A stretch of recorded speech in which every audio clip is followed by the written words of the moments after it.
You know what's funny? We spent so much time looking for genius in all the obvious places. The straight A student, the chess prodigy, the kid who can solve complex equations in their head.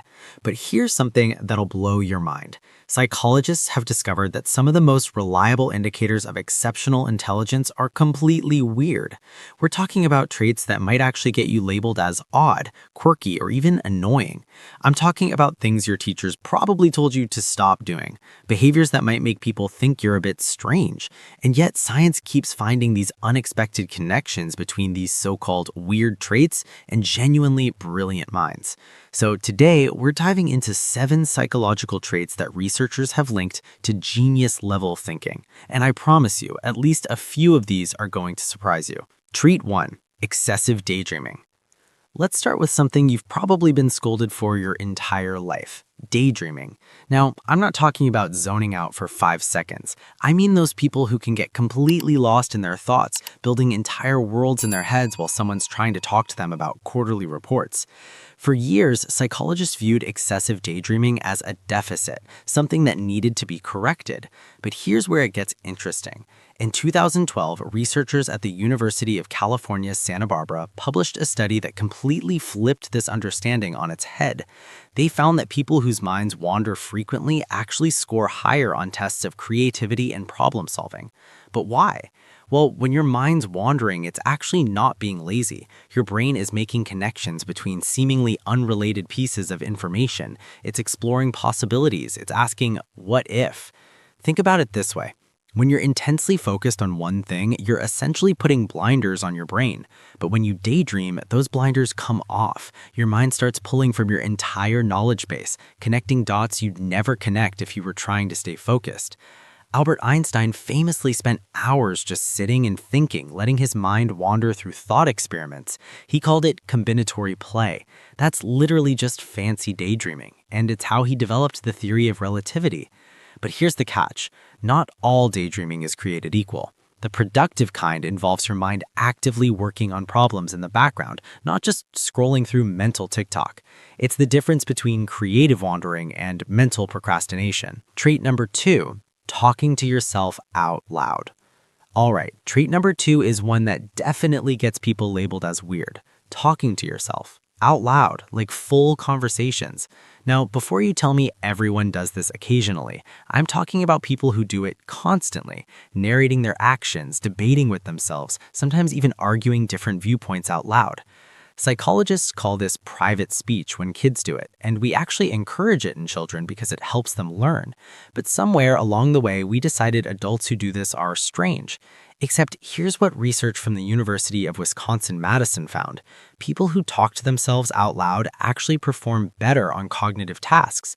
When psychologists Gary Lupien and Daniel Swingley conducted experiments, they discovered that self-directed speech helps with focus, memory, and problem solving. Why? Because when you verbalize your thoughts, you're engaging multiple parts of your brain simultaneously. You're processing the information verbally, you're hearing it, and you're creating a feedback loop that helps clarify your thinking. Think about programmers debugging code. The really good ones often practice something called rubber duck debugging, where they literally explain their code out loud to a rubber duck. The act of verbalizing the problem helps them spot errors they'd miss just thinking about it. Or consider chess grandmasters. Many of them talk through their strategies out loud during practice. They're not being weird, they're leveraging a powerful cognitive tool. The social stigma around talking to yourself is actually working against optimal brain function. Those people you see muttering to themselves on the street, there's a decent chance they're just thinking at a higher level than the rest of us. Number 3, staying up late. This one is going to resonate with a lot of you. Being a night owl. Society loves morning people. We've built an entire productivity culture around waking up at 5 a.m. But research consistently shows something fascinating.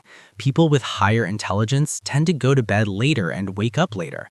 A study published in the journal Personality and Individual Differences analyzed data from thousands of young adults and found a clear correlation between higher childhood IQ and preference for evening activities. But this isn't just about sleep schedules. Here's what's really happening. Evolutionary psychologists suggest that night owls are exhibiting what's called an evolutionary novel preference. Basically, throughout most of human history, being active at night was dangerous and unusual, so seeking out novel experiences and environments, including staying up when it's dark, indicates a brain that's comfortable with non-traditional thinking. But there's more to it. The night brings fewer distractions, no phone calls, no emails demanding immediate attention, no colleagues stopping by your desk. For deep, complex thinking, that quiet and solitude is invaluable. Historically, some of our greatest minds were notorious night owls. Charles Darwin did some of his best work late at night. Winston Churchill rarely went to bed before 3 or 4 a.m. Barack Obama has said he does his most important work after 10 p.m. Now, here's an important caveat. I'm not saying staying up late makes you smarter. Correlation isn't causation, but what researchers are finding is that brains wired for complex thinking often naturally prefer working during nighttime hours.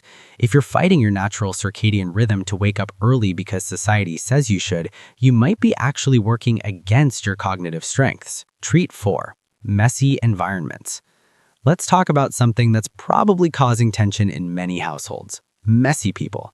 I'm talking about the person whose desk looks like a paper tornado edit, who has 17 browser tabs open and somehow knows exactly which one has what information, who can find anything in their chaotic room despite it looking like a disaster zone to everyone else. The University of Minnesota conducted a fascinating series of experiments on this.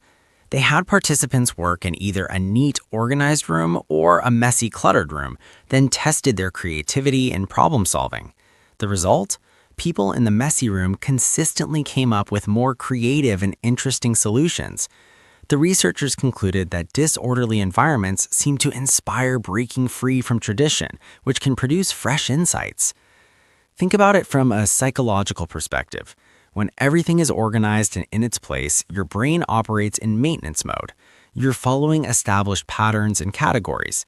But when you're surrounded by a bit of chaos, your brain has to work harder to find connections and patterns.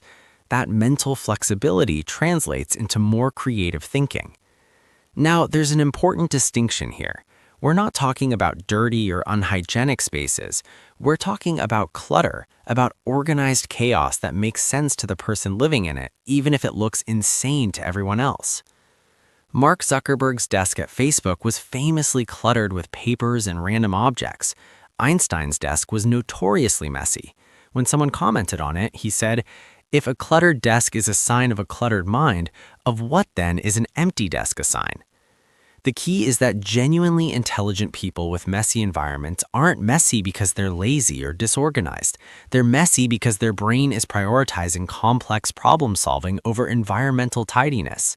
To them, the clutter is actually a form of organization. It's just organized in a way that doesn't make sense to linear thinkers. Trait 5. Constant questioning. Trait number 5 might explain why some kids drive their parents absolutely crazy, asking why constantly. Except I'm talking about adults who never outgrew this phase. These are the people who question everything. Why do we do it this way? Why is that true? What's the underlying assumption here? They're the ones in meetings who ask the uncomfortable questions that make everyone squirm a little. Psychologists call this epistemic curiosity, and it's one of the strongest predictors of intellectual achievement. A study from the London School of Economics found that kids who ask more questions score higher on IQ tests years later. But more importantly, this trait persists into adulthood in highly intelligent individuals. They maintain what researchers call intellectual humility, which is the recognition that what we know is always incomplete. Here's what's happening neurologically. When you ask questions, you're actively challenging your existing mental models. You're forcing your brain to reconsider assumptions and fill in knowledge gaps. This creates stronger, more flexible neural pathways. Think about the greatest scientists. They're not the ones who accepted existing explanations. Marie Curie questioned why uranium compounds emitted rays. That simple question led to the discovery of radioactivity. Richard Feynman's entire approach to physics was based on questioning accepted wisdom and asking, but why does it work that way? Now, socially, this trait can be exhausting for others.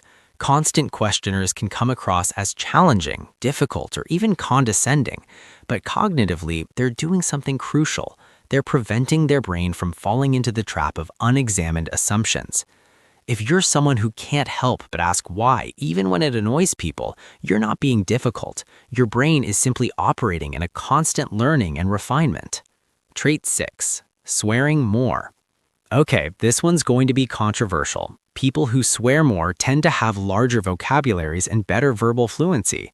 I know, we're taught that swearing indicates a limited vocabulary, that smart people don't need to curse. But research from Marist College and the Massachusetts College of Liberal Arts completely contradicts this assumption. In their studies, participants who could generate the most swear words in 1 minute also performed best on general vocabulary tests. The psychologists concluded that swearing is actually a sign of verbal fluency rather than the opposite. Here's the psychology behind it. Swearing requires understanding social context, having emotional intelligence to know when it's appropriate, and accessing a specific subset of language that's taboo. That's actually cognitively complex. Moreover, research shows that swearing serves important psychological functions.